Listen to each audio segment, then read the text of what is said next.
Nangi namada mayam sarin thong sadri tondom natra speed kana pu smart tole mani hamra pi ngun panga mayam mu le ko mui cheng le mayam hum malida hai bai ta hamba chanu pa duni dun wai je mal thakre chanu pa na be kaun di wai tok ta na ba macha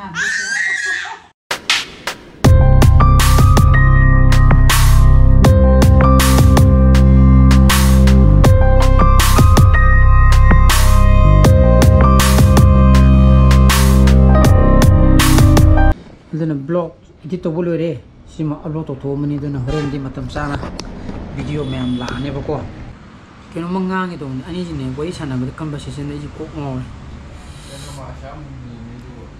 Zaman lu ri cha siang tu camera jo odan ingre dai di ro agency dai di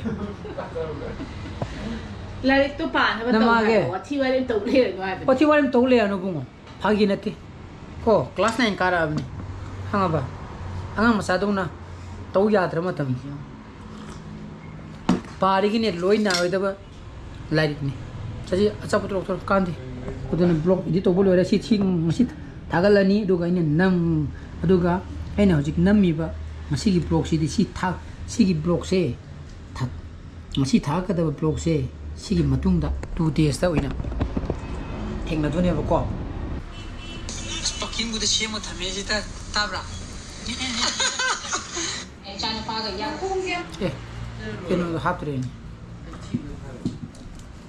tu pam mang phai ga da ni nakkan da phamda ga natra na ru di ga phamda gi da ha mo khong na ru di le phalu ne mo khong oi ji ai ga se pa phamda gi star da ga star to kasi to rida macano saksha dore ne ka tundom baza dit 20 ga 9 nangi namada mayam sarin thong sadri tondom natra ko tondom gi mingda tamu de ga mi mayam ma sarin thong sadri ka tamu de ga dai no ka tamu ga dai chaka ke tondom ba ke do gi mai mu ko oi je tondom ba mai mi tabidri misang pa ye misang pa ye Karina bachao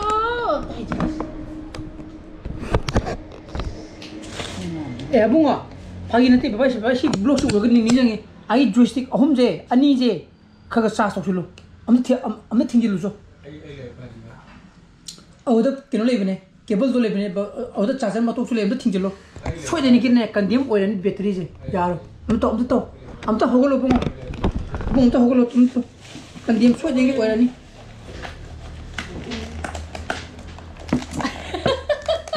Satu ko sige kala ko yin kunum mana mi sa ta pharoi dori masogi je pharoi dori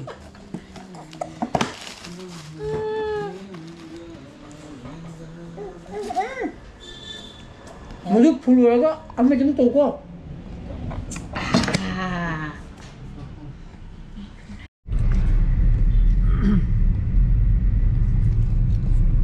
ngasi디 yumda kharang na yogduri ko yogduri ji pung taruk ta drone ngarang jo pung tere makai tare ko ngasidi kharang na yogduri se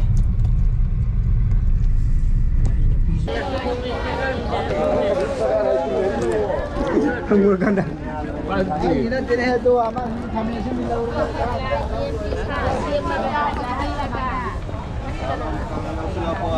kilo tangkai sama kan ibu 140 half kilo. Kalian tidak kilo kilo kilo je. Masang je. Bisikian ba 280. How go draw? Ay 350 won mga dune. Nga so ko dune. Mane. Ko ada sama alam ni. May mukha nga jawe. Mukha nga asia aba jauh sih ke jauh haloi gini. Mukha nga to labi. Kilo ma. Kilo ta kya na? Kya kilo ta kya na? 280. 250 to ko Ya dia 350 won. Lo sila ko ke hongan lam.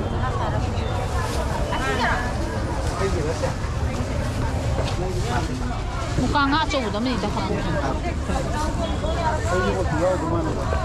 저 무가가 어때? 걔가 바봉아 쪼우지. 시아만이 다.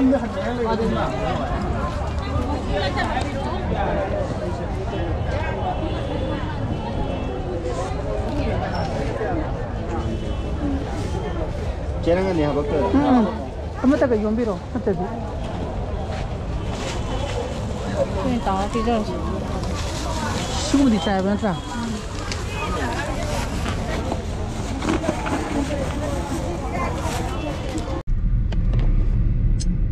Tabak kalapota injang napi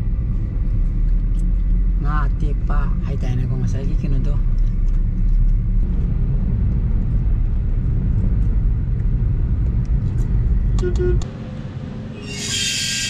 Siya maluri ko. Siya tamnin. Ayun, hindi kyu luri higa na nga. Ganyan nga si. Ang tirit. Tari matamsang ni tagal na ko. Hana upload. Topokar mina. Ano isang ko. Tapat ang tatlo kige.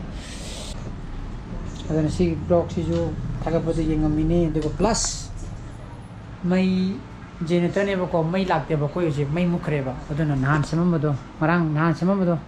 Adana si bulb se ngale mai dikra flickering toro mani ko ai satas pi se kara nemam du male boko ai mu phasana munna amuk muthala ga se ai sem age adana tv ju ye mu le nu yare ai au si budi hana ga yare ga le ri duna ngai re ko adana sa fulam je le tum du te ma kai ta sa le au sai du satas pi ro em de ai show do fer lekha ka da oi le na me ko no Kalau naik dengan sedikit flickering kata itu, sudah spinnya ini kalau dia kok, kang dah pakai aja kan apa? Ada na ISO kan lekala kan dah, ya kata kok, sedikit flickering, tahu dia na, flickering tahu dia kok, ada na ISO lekala kata kok. Dan lagi kamera jadi setting tongan nasi maga, kami kok indoor ke apa mah, flickering terus kan tak lama, apa ya na apa? Kau si mai cendera. Mai cendera. 어딨네? 문이 싸고 도시 하플럼이 아이부도 뭐. 어스. 아. 로로가 야래. 자소, 자가도. 나반이 자소도 그 묵자라게. 그 마주 마사. 그 마주 마사 그래 놓아 있대나 또 과자네. 피버 칼레 바이다래 거. 마일 피버. ना ले मु छने ताबनी के तरह गया अस छने ताबनी ना ले हो ना ना ako ju chatte adam chapani na phibani na bako ko ju phibadi ko ju chape ai na ko kai da phama sa ge na mo da ma jo te phama sa ro ju sin ke ge na ko te che na ka han to hal bana tare Lakhani दा अभी दिंगा सी खतंग तौरगा हां सादा ngaरी दा अय Nora बदा my फजर मजन ओखायो यानी दुवे तो मखालो खगत चगाई ता द फोम तो नि यान सिगु दिगिरा थबी चा दु जरा कुदिबो ये थबी चा करा थबी ओके थबी खा के Ini tuh. Kan tuh dia. Matang jolo saja itu kan. Saya ada wow, paling ini.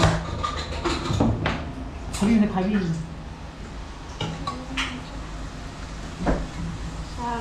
Saya dan sih.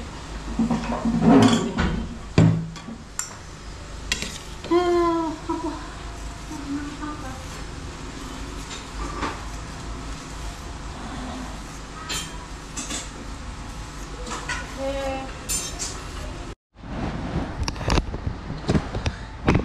Jadi memang saksa thoge, ini apa tu ngerangi kereba, raw agent, imjagi, ai sigi maning de pami ko, ai raw agent ko, ai tunta, tulano ullo ulake ko 360 da, trung, bro kita, aduh raw agent ni kan apa, masih, hai tu boleh ada ko, kamu kau yang ko, sih, 1, 2, 3 떠오르봐 우루이 이기자 허지기 티 투분이메 여름에는 바까 아까 기봐요 와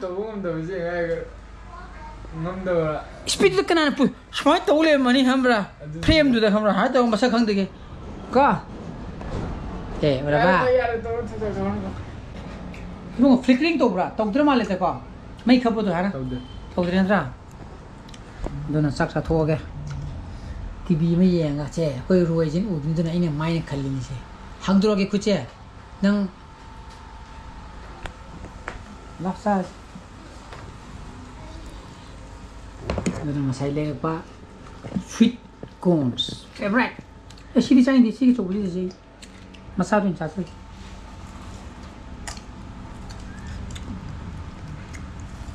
야 맞구나. à bùi gì đi bia này này nhang bột đi bên này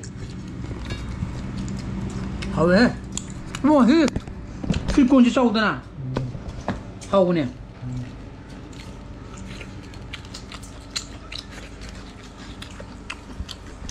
hậu là gì coi bột thì bột khao nít được ní nào bạn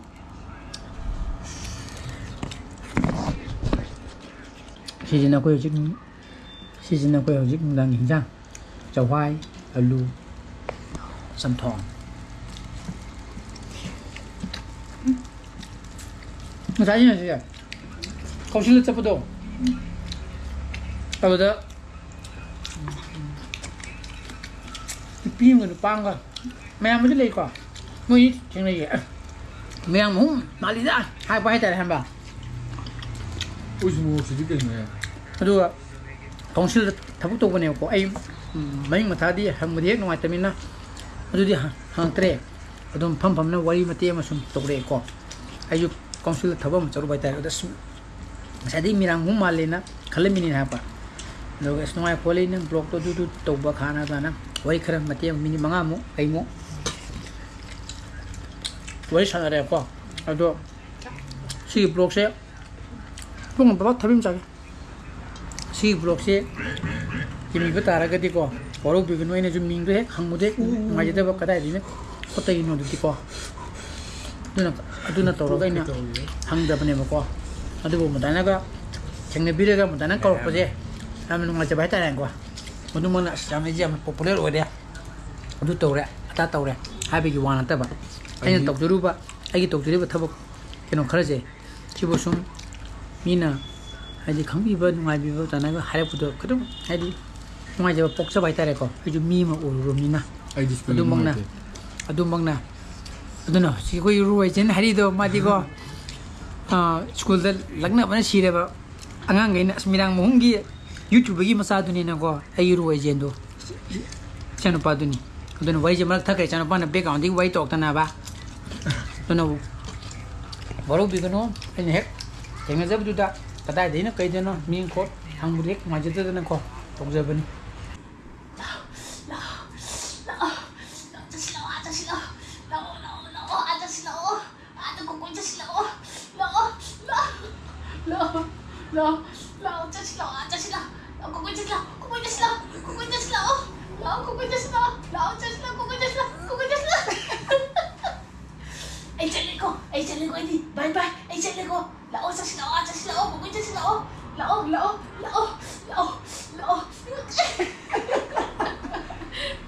뭐 저기 렁렁 있어.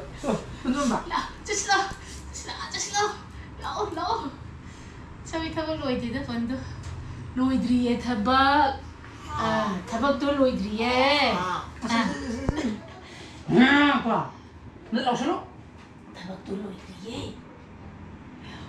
Thaba to loidri e. Thaba to loidri e. Kat je. Nam. Yang thaba to loidri e. Thaba to loidri e.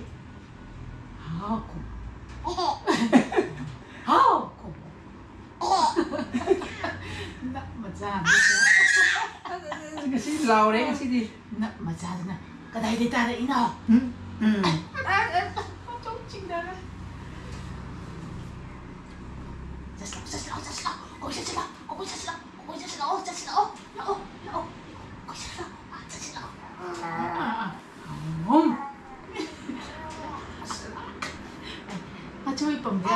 Coordination.